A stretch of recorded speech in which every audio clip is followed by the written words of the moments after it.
Thank you so much, Maria, Pascal, and Martin, for all those insights from within the femtech industry.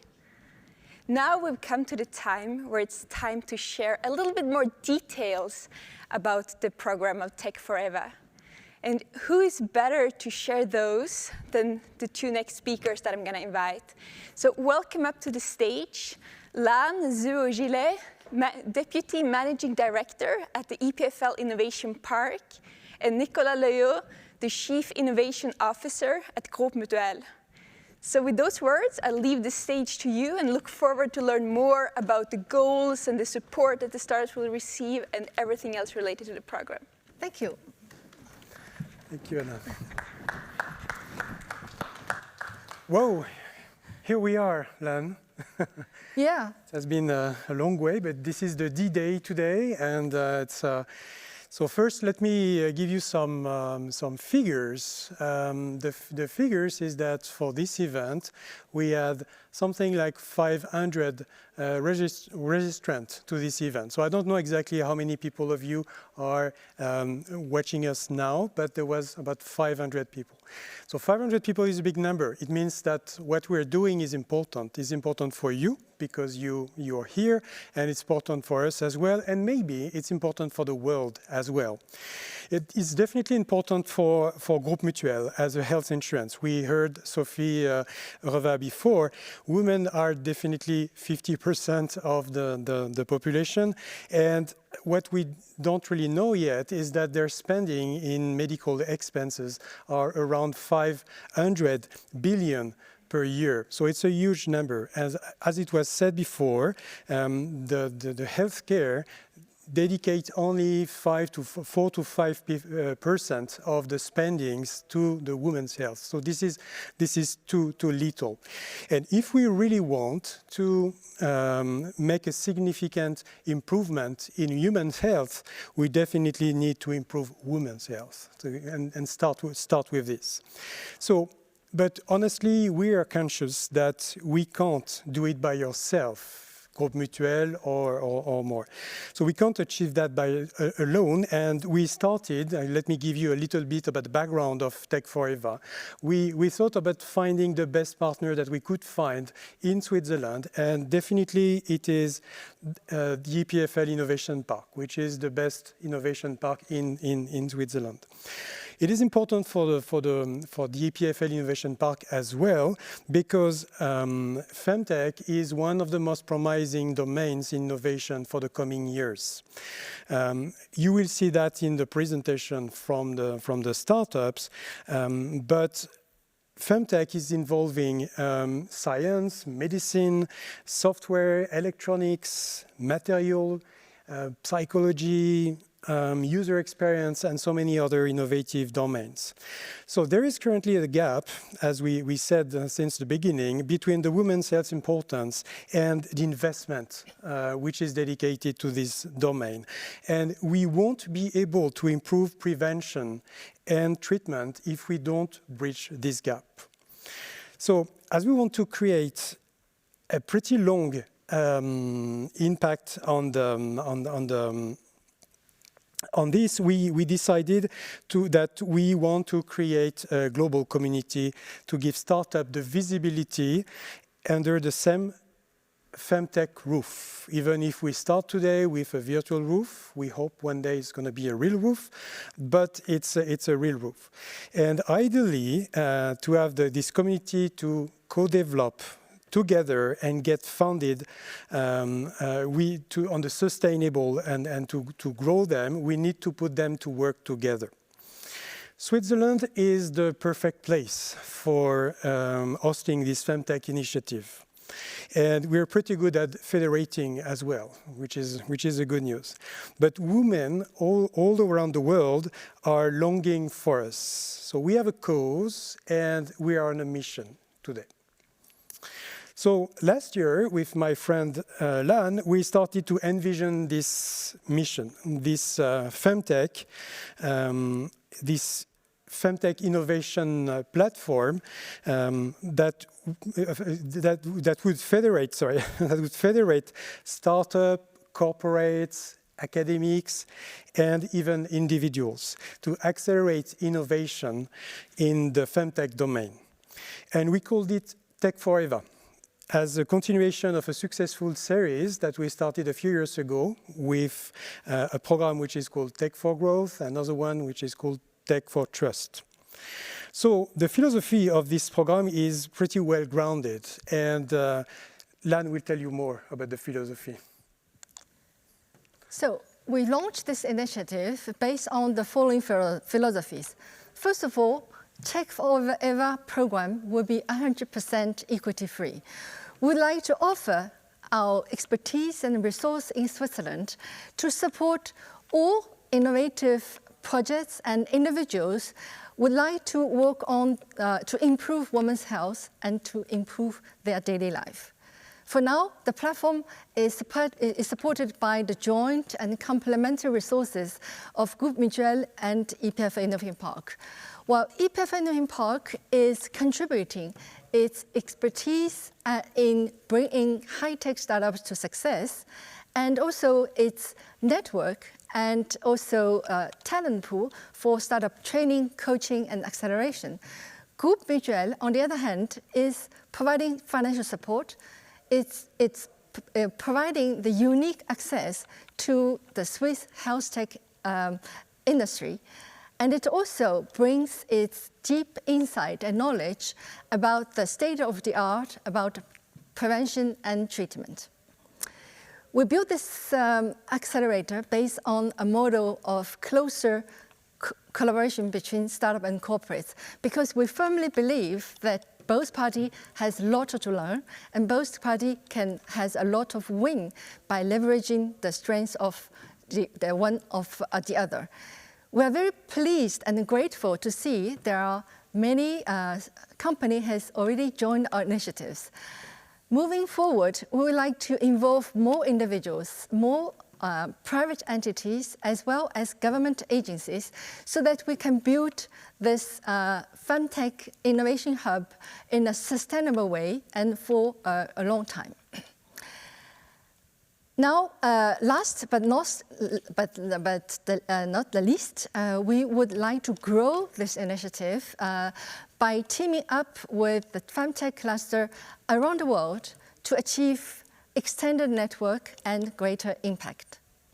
So overall, our goal of today is to raise the awareness that women's health deserves better attention, the awareness that femtech solutions has a great market potential, and it is a really very interesting asset class for investment. And we would like to bring concrete solutions by helping projects and startups, helping them in a concrete way to bring the solution to the market. And by doing so, we would like to foster an engaged community with entrepreneurs and innovators, with not only women, but also men.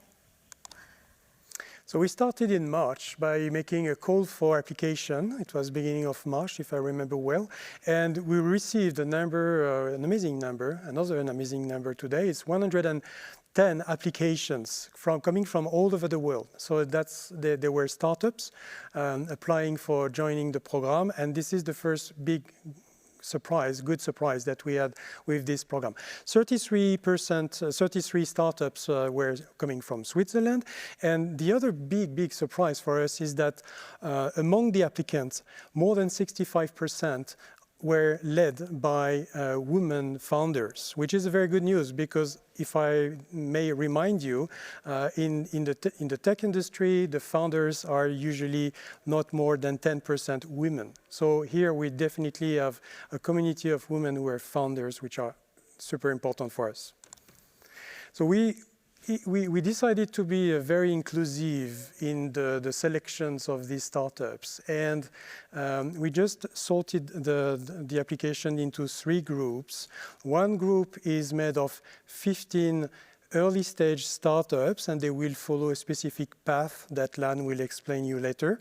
Then we have 15 startups for the growth stage with another type of needs, another type of services or activities that they will follow. And we have finally kept the community of 110 startups. And this 110 startups will be able to join program from the other path. It is a well-balanced selection. So we have 37% of the startups which are coming from Switzerland, from the selection, not from the full application.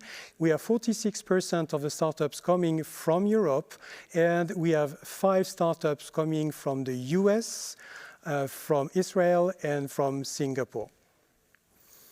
In terms of domains, there is a pretty good balance. So the first and the most represented domain in this batch is the fertility and pregnancy with 11 startups. Then we have women wellness as a whole, so it's a big category with 6 startups in this domain. We have women medicine, much more medical approach of the question. We have the period health with 5 startups. We finally have menopause with 2 startups and mental health with 2 startups. Which is very interesting is that if we see that by stage, so we have a pretty good representation of all the different stages of the healthcare system. So we have 8 startups representing the prevention phase. We have 14 startups in the treatment phase, which is quite normal. I mean, it's much more bigger representation typically. And we have 8 startups in the care phase as well. So as we are in a cause, it was not so difficult for us to start hiring or recruiting to us some names to join this cause. And we are happy today to share the few names that we have as partners as it is today. So we have a few corporates like Ferring. We had Heider before moderating the first panel. We have Merck, we have Debiopharm, Philips, and we have some more mature startups like Ava Women, Pascal was representing them, Pregren and Sun Biosense, and we have some industrial clusters, mostly Swiss for now, with the Swiss biohubs and so on. And we have excellent batch of mentors as well. Yes, indeed. For now, we have got on board 20 mentors. They are very experienced industry professionals, healthcare experts.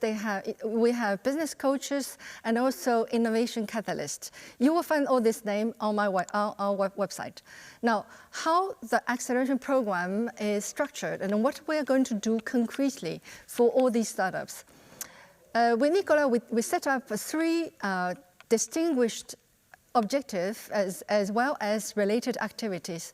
So for the 15 growth startups that has existing product and services, we like to offer help to increase their visibilities, to help them for the business development and raise fundings.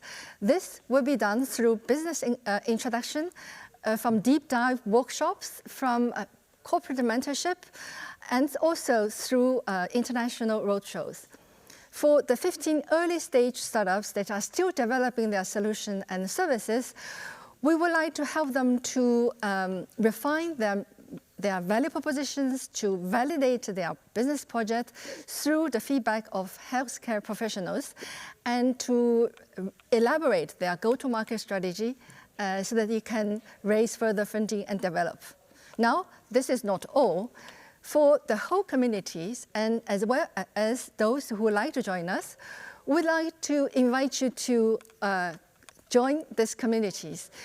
Actually, we plan to launch 4 vertical focus groups where corporate startups, individuals that are working on the similar women's health issues can meet each other, can learn from each other, and to co-develop the solutions. We are going to involve medical and healthcare professionals to chair this focus group, and also innovation catalyst to stimulate and foster the cross-fertilization of new idea and project. So here you have an overview of the 9-month program for the growth stage startups. I'm going to talk this about more in detail in the onboarding meetings scheduled in this Friday. But here Nicolas is going to talk about a little more about our international roadshow.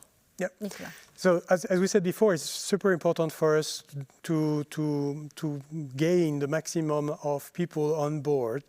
And so we managed to gather a first series of partners. And there are the Swiss Embassy in the UK.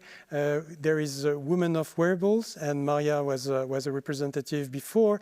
There is SwissNext, not only Boston, actually the San Francisco team, I say hello, are also on board for this story. There is Joyance in Boston and the West Coast as well. And we have our Japanese partner, which is a femtech accelerator in Tokyo and Singapore, which is called Fermata. And this is with them that we will start actually our first roadshow in Tokyo on the next 18th and 20th. Actually, so it's a roadshow with 2 days, May 18th and May 20th. And the opportunity there is to discover the femtech ecosystem in Japan. So what are the market dynamics? What is the state of the art with the femtech? So we will have Tokyo University and maybe Keio University explaining what is the research in this domain. We will have someone presenting the investor landscape. We will talk about we'll meet some local startups and business partners. So they will explain the way they grow and what are the segment that they want to do, with the objective to make it big in Japan. That's the objective. So as we say, we are in a cause, and we would like you to join us, not only today, but for the following 9 months to come. So stay with us. See you soon. Thank you.